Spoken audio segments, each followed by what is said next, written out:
राधे राधे सभी को। आज मैं आपको एक कहानी नहीं बल्कि एक सच्ची घटना सुना रही हूँ जो अब से 1-2 महीने पहले की है। आपको सुनकर बड़ा ही आनंद आएगा और आप सोचने को मजबूर हो जाएंगे कि आज के कलयुग में ऐसा संभव है क्या। चलिए शुरू करते हैं। मध्य प्रदेश के महेश्वरम में राधानंद नाम के एक संत रहते हैं। बहुत बड़े सिद्ध योगी पुरुष हैं। जब वो 9 वर्ष की अवस्था में थे तो उन्होंने अपना घर का परित्याग कर संसार से परित्याग कर संन्यास ग्रहण किया और उस समय से ही उनका अपने गुरु से गुरु दक्षिणा लेने के बाद नर्मदा नदी के तट पर रहने लगे।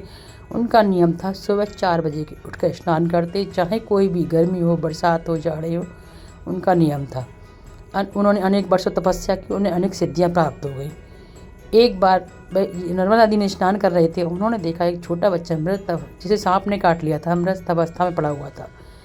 उसके माँ बाप परिवारजन रो रहे थे। संत वहाँ पर गए और बच्चे को अपने गोद में उठाया और जहाँ पर सांप ने काटा था उस जगह अपना हाथ लगाया और उसका सारा जहर अपने आप ले लिया। वह लड़का ठीक हो गया। अब उनकी जय जयकार लगी। सभी लोग राधानंद जी को बहुत ज़्यादा सम्मान करने लगे। महेश्वर में सभी जानते थे कि राधानंद जी बहुत बड़े सिद्ध पुरुष हैं। उनकी काफ़ी मान्यता थी, महत्व था, सब उनकी सम्मान करते थे। इधर उधर उन्होंने सुना कि इलाहाबाद में कुंभ लग रहा है, जो कि 12 वर्ष में एक बार महाकुंभ लगता है, जिसमें अनेक साधु संत शाही स्नान करते हैं, आते हैं और अपनी उपस्थिति दर्ज कराते हैं। महाकुंभ में देवी देवताओं का वास होता है। गंगा में स्नान करने से मनुष्य के सभी पापों से मुक्ति मिल जाती है। ऐसे सुनकर जब राधानंद जी को पता चला कि इलाहाबाद प्रयागराज में महाकुंभ लग रहा है तो उनकी मन में इच्छा हुई कि मैं भी 2-3 महीने पहले प्रयागराज में जाकर रहूं, जिससे मैं महाकुंभ में स्नान करूं और वहां की भूमि पर गंगा मैया के किनारे रह सकूं। ऐसा विचार कर रहे जाने वाले थे, तभी उन्होंने अपने शिष्य को बताया।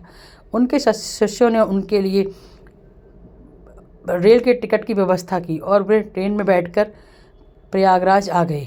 प्रयागराज स्टेशन पे वो रात के 2 बजे उतरे। फिर वहाँ से वो किसी प्रकार रात के 3 बजे गंगा के तट पर पहुँच गए।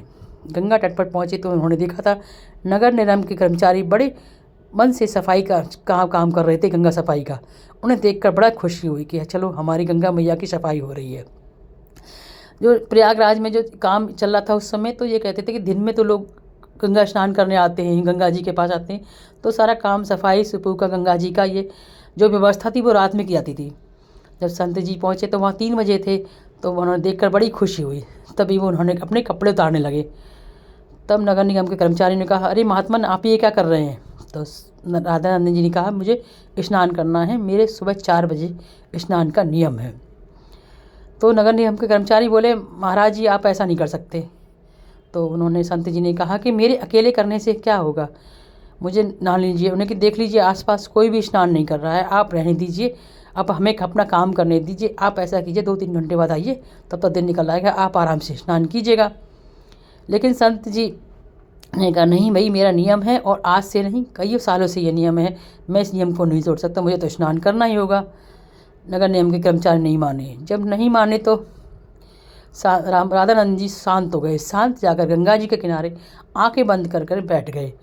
अब नगर निगम के कर्मचारी और जो कर्मचारी वहाँ काम कर रहे थे, उन्होंने सोचा कि लगता है साधु जी मान गए हैं, इसलिए वहाँ जाकर बैठ गए हैं। जैसे ही साधु जी वहाँ जाकर बैठे और नगर कर्मचारी ने कहा, चलो अब गंगा की सफाई काम शुरू करते हैं।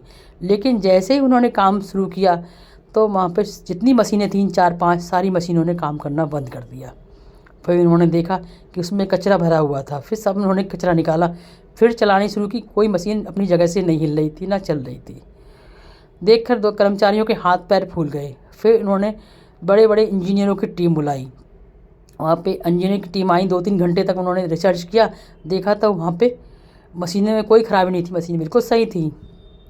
अब उनकी समझ में नहीं आ रहा था ये क्या हो गया, मशीनें सही हैं फिर भी क्यों नहीं चल रही है, काम क्यों नहीं हो रहा। अगर काम समय पे नहीं हुआ तो बड़े अधिकारियों की डांट पड़ेगी, ऐसा मन विचार था। तभी उनमें जो इंजीनियर की टीम आई थी, उनमें से एक सदस्य ने राधानंद जी को देखा और देखते ही उनके चरणों में गिर गया।